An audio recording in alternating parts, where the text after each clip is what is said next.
Hi, guys. Today I will be talking about the relationship between maternal obesity, pregnancy, and child health. My goal is to understand whether women with obesity may be predisposing their children to poor health.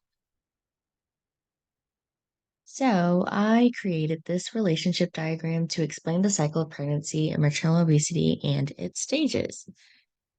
So, let's start over here at stage one maternal obesity. This refers to an increased BMI during pregnancy, which has been associated with various health considerations.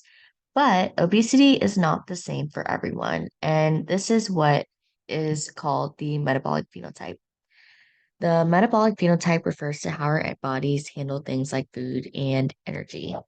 It includes how much energy we use, how we process nutrients like carbs and fats, our body composition, and how our hormones work. It's basically like a fingerprint for how our metabolism functions. Factors like genes, lifestyle, and how we eat and exercise contribute to our unique metabolic traits. As we learned in the module, some people have what's called healthy obesity, meaning they're obese but don't have other health issues. On the other hand, some people have unhealthy obesity, where being obese comes with other problems like high blood pressure, high cholesterol, and elevated blood sugar. This matters during pregnancy. If someone has unhealthy obesity, their blood already has more fats and sugars, making the baby grow more fat tissue. So, this is where we move on to stage two pregnancy complications.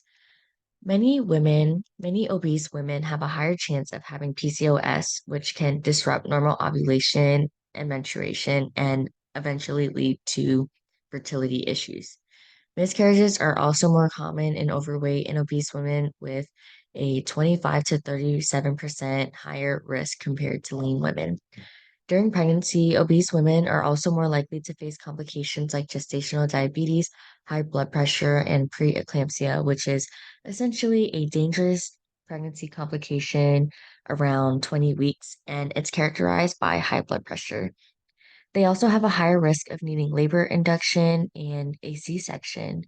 These are important factors to consider for the health of both the mom and the baby. Stage three, child health risk factors. Research from the past 2 decades shows that what a pregnant person eats or genetic factors affecting a baby's growth in the womb might impact their health as an adult. Being born with low weight might lead to metabolic problems like metabolic syndrome when they grow up. If a mom's obese during pregnancy, her kids could face heart issues as adults, making them more likely to become obese, have high blood pressure, or get type 2 diabetes. The link between a mom's weight gain during pregnancy and a child's BMI varies based on whether the mom is normal weight, overweight, or obese. Maternal obesity and changes in nutrition after birth might increase the chance of the child having health problems like obesity, high blood pressure, and diabetes later in life. Still, more research is needed to be sure about these connections. Stage four focuses on child health, particularly the impact of a mother's obesity on her baby. Research indicates that babies born to mothers with unhealthy obesity tend to have more body fat, even if the mothers didn't gain additional fat or alter energy usage. Stem cell studies from human umbilical cords suggest that the amount of fat in the mother's bloodstream during pregnancy influences how fat and muscle cells develop in babies.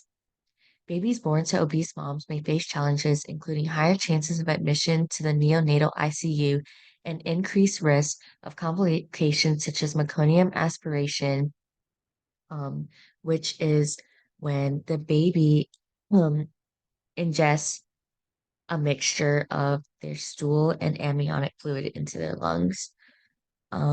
They are also at an increased risk of shoulder dystocia, which is when the baby becomes stuck in the mother's pelvis during delivery, and also at increased risk of low blood sugar, jaundice, and breathing problems. Also, there's an association between mother obesity and an elevated risk of birth defects affecting various organs, um,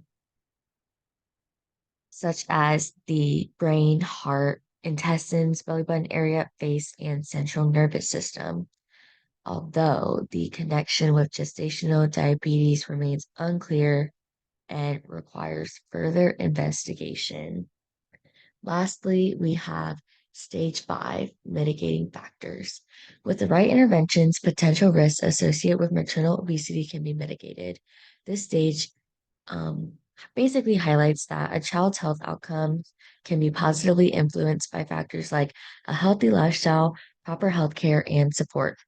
Encouraging children to adopt healthy habits like a balanced diet, regular exercise, and sufficient sleep contributes to overall well being and reduces the risk of various health issues. Additionally, it's incredibly important to have regular checkups and vaccinations to help identify and address health concerns early to prevent the escalation of potential problems. So, to answer the question, do mothers with obesity predispose their children to poor health? I would say not exactly, because studies have found that maternal obesity increases the risk of health problems, but with the metabolic phenotypes being held like healthy obesity and unhealthy obesity, there's still no solid evidence of just overall maternal obesity causing poor health. Though regardless, it is super important to encourage healthy habits and provide proper health care. And that is all. Here are my sources.